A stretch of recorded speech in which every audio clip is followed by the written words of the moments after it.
नमस्कार, मैं गौरी शर्मा आपकी बायोटेक्नोलॉजी एजुकेटर आप सभी का स्वागत करती हूँ CSIR नेट अड्डा 24/7 के प्लेटफॉर्म पे।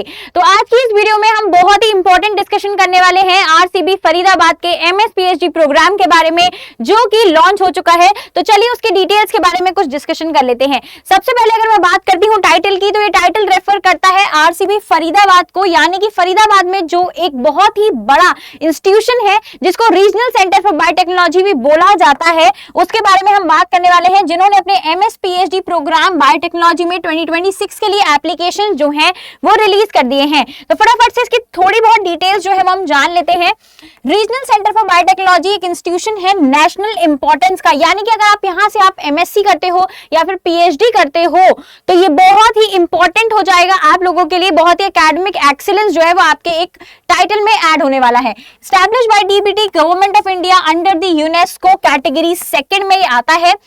की स्टैट्स की अगर मैं बात करती हूं तो ड्यूरेशन जो है 5 से 7 साल का यहाँ पर रहने वाला है, और जो सीट्स हैं आपकी अप्रोक्सीमेटली 25 रहने वाली है, जिसमें 20 जो है वो इंडियन सीट्स हैं और 5 जो है वो फॉरेन सीट्स जो है वो यहाँ पर रिजर्व कर रखी हुई है। लोकेशन आपका फरीदाबाद हरियाणा रहने वाला है। ठीक है, प्रोग्राम कौन कौन से ऑफर किए जा रहे हैं इस वाले डोमेन में? बेसिकली यहाँ पर आपको MS PhD यानी कि MSc के साथ साथ PhD का ऑफर मिल रहा है करने के लिए। बायोटेक्नोलॉजी में PhD बायोइन्फॉर्मेटिक्स में कर सकते हो आप, बायोस्टैट्स में कर सकते हो, I3C brick RCB PhD biosciences में भी कर सकते हो, PhD डिप्लोमा इंडस्ट्रियल बायोटेक्नोलॉजी में भी आप कर सकते हो। तो ये सारे कोर्सेज जो है वो यहाँ पर आपको अवेलेबल मिलने वाले हैं। ठीक है, इसी के साथ आगे बढ़ते हैं तो स्टाइपेंड एंड फेलोशिप सपोर्ट की हम बात कर लेते हैं कि आपको क्या क्या फाइनेंशियल सपोर्ट जो है वो इस प्रोग्राम में मिलने वाला है। हेडलाइन स्टार्ट जो है वो 16,000 पर मंथ रहने वाला है ईयर 1 से। अगर आप MSc में एनरोल करते हो तो आपको 16,000 रुपए जो है वो मिलना स्टार्ट हो जाएंगे।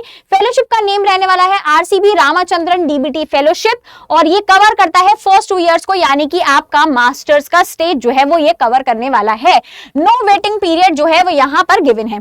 ठीक है, आफ्टर 2 साल अगर आप 2 साल के बाद अपने PhD को कंटिन्यू करोगे तो इंडियन स्टूडेंट्स को वहां पर JRF और SRF का नेशनल एजेंसी CSIR DBT या फिर DST की तरफ से 37,000 और 42,000 वाला SRF जो होता है वो आपको मिलना स्टार्ट हो जाएगा। इंटरनेशनल स्टूडेंट्स के लिए RCB DBT international doctoral fellowship जो है वो अवेलेबल रहने वाली है, यानी कि यहाँ पर फॉरेन के लिए भी, जो फॉरेन स्टूडेंट्स हैं उनके लिए भी एक बहुत ही बढ़िया अपॉर्चुनिटी रहने वाली है। की मैसेज आपको यही जाता है कि unlike most university stipend starts from the very first year including the course work phase. जैसे कि आपका कोर्स वर्क स्टार्ट होगा वैसे ही आपको फेलोशिप भी मिलना स्टार्ट हो जाएगा यहाँ पर। ठीक है, आगे बढ़ते हैं प्रोग्राम स्ट्रक्चर और MSc एग्जिट, जो कि बहुत ही की पॉइंट है उसको देख लेते हैं। ईयर 1 में कोर कोर्स वर्क होगा आपका किस डोमेन में? लाइफ साइंसेज एंड बायोटेक्नोलॉजी में रहने वाला है। साथ ही साथ में आपको लैब का ट्रेनिंग भी यहाँ पर मिलने वाला है। साथ ही साथ में आप क्या करोगे? एक्सपेरिमेंट्स करोगे, हैंड्स ऑन ट्रेनिंग एक्सपीरियंस आपको मिलेगा कोर्स वर्क के साथ साथ। अगर मैं ईयर 2 की बात करती हूँ तो मास्टर डिसर्टेशन आपका रहने वाला है, जो कि आपका 6 मंथ्स का रहेगा अंडर फैकल्टी सुपरविजन, यानी कि आपको यहाँ पर मेंटोरशिप भी प्रोवाइड की जाएगी, गाइड दिया जाएगा।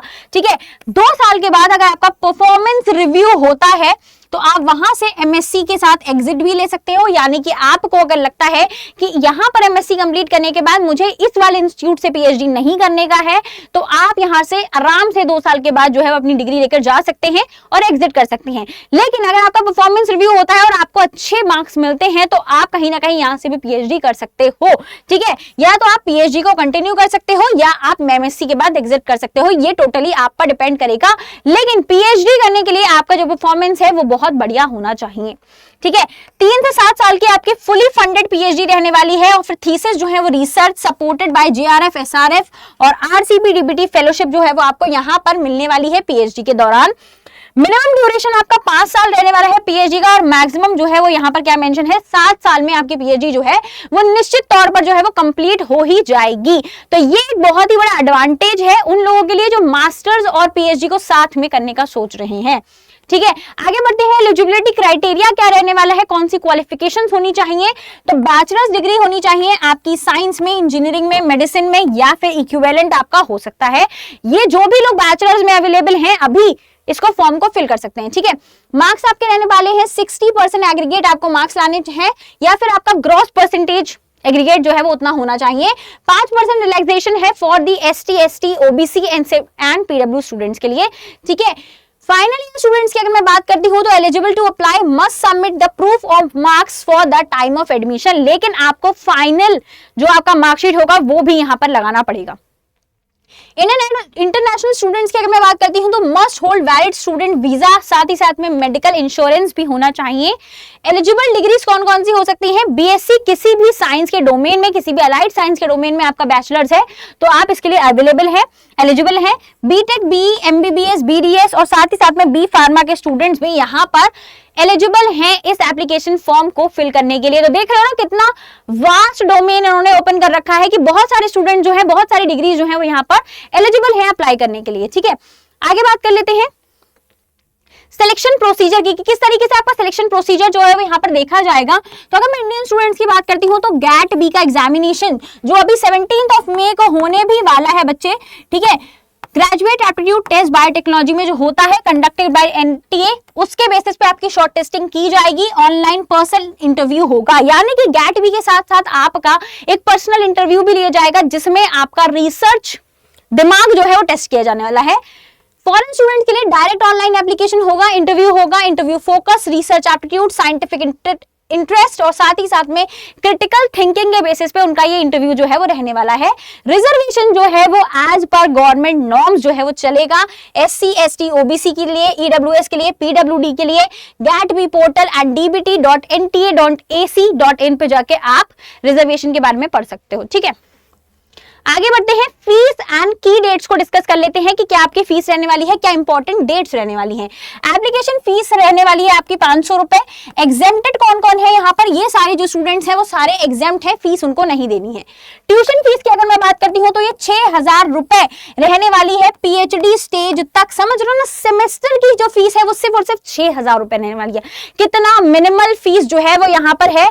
जो भी लोग इकोनॉमिकल नहीं है या फिर बहुत कम फीस में, बहुत कम फाइनेंशियल कॉस्ट में करना चाहते हैं अपनी एमएससी और पीएचडी को, तो ये उनके लिए बहुत ही बेहतरीन अपॉर्चुनिटी साबित होगी। कॉशन मनी आपका लिया जाएगा 5000 रुपए जो कि रिफंडेबल रहेगा।